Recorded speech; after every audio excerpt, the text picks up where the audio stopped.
ആലപ്പുഴയിലെ വിവാദ രക്ഷാപ്രവർത്തന കേസ് അട്ടിമറിയിൽ എം.ആർ. അജിത് കുമാറിന് കുരുക്കായത് ഡിജിറ്റൽ തെളിവുകൾ തന്നെയാണ്.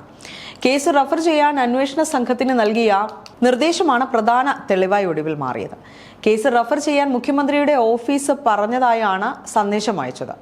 അന്വേഷണ ഉദ്യോഗസ്ഥരുടെ മൊഴികളും കുരുക്കായി മാറി. കേസ് റഫർ ചെയ്യാൻ എം.ആർ. അജിത് കുമാർ നിരന്തരം സമ്മർദ്ദം ചെലുത്തിയതായും SITക്ക് മൊഴി ലഭിച്ചിരുന്നു. കേസിൽ കൂടുതൽ ഉദ്യോഗസ്ഥർക്കെതിരെ നടപടി വന്നേക്കുമെന്നാണ് വിവരം.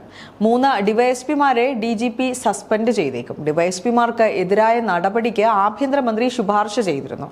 2 ഗ്രേഡ് SIമാർക്കെതിരെയും നടപടി ഉണ്ടാകും. DGP റിപ്പോർട്ടിന്റെ അടിസ്ഥാനത്തിലായിരുന്നു അജിത് കുമാറിനെതിരെ നടപടി വന്നത്. കേസ് അട്ടിമറിയിൽ ഇടപെടൽ വ്യക്തമായതോടെ സസ്പെൻഡ് ചെയ്യുകയും ചെയ്തതാണ്.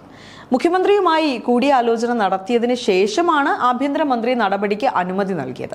സസ്പെൻഷൻ ലഭിച്ചതോടുകൂടി എം.ആർ. അജിത് കുമാറിന്റെ പ്രൊമോഷൻ തടയപ്പെടും. DGP റാങ്കിലേക്ക് സ്ഥാനക്കയറ്റവും ലഭിക്കില്ല. ആലപ്പുഴയിലെ വിവാദ രക്ഷാപ്രവർത്തന കേസ് അട്ടിമറിച്ചെന്ന കണ്ടെത്തലിലുള്ള SIT റിപ്പോർട്ട് DGP കഴിഞ്ഞ ദിവസമാണ് ആഭ്യന്തര സെക്രട്ടറിക്ക് കൈമാറിയത്. ആഭ്യന്തര സെക്രട്ടറി റിപ്പോർട്ട് കഴിഞ്ഞ ദിവസം തന്നെ ആഭ്യന്തരമന്ത്രി രമേശ് ചെന്നിത്തലയ്ക്ക് കൈമാറുകയും ചെയ്തിരുന്നു. ഗൺമാന്മാരുടെ മർദ്ദന കേസ് എം.ആർ. അജിത് കുമാർ അട്ടിമറിച്ചു എന്നാണ് SIT കണ്ടെത്തിയിരിക്കുന്നത്.